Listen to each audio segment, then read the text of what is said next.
À Faladier, une banlieue de Bamako, c'est l'heure du débat quotidien. Depuis quelques semaines, Djibril et ses amis ne parlent plus que d'une chose. Le prochain président, je vous jure, il va avoir très chaud. Tous ont entre 18 et 28 ans, tous sont diplômés, tous ou presque sont chômeurs. Autre point commun, ils n'ont plus aucune confiance dans la classe politique malienne. Il y a eu combien de présidents qui ont dit aux jeunes « je ferai des choses ». Ils n'ont rien fait. On a besoin des jeunes en réalité au pouvoir. On a besoin des jeunes, soit on a besoin d'un vieux qui peut tendre la perche à la jeunesse. La transition a été très mal faite.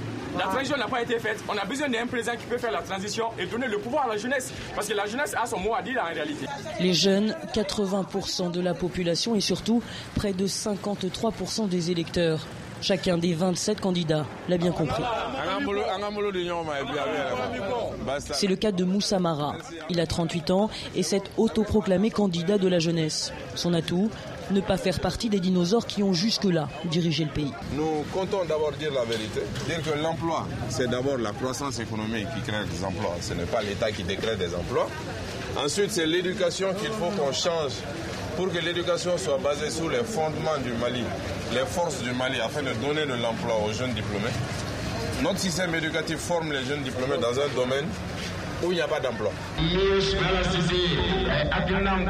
Promettre le grand soir à la jeunesse, d'autres candidats en ont fait leur fond de campagne. Soumaïla Cissé, un des grands favoris du scrutin, s'est même engagé à créer 500 000 emplois pour les jeunes maliens. Autant dire que s'il est élu, il sera attendu au tournant.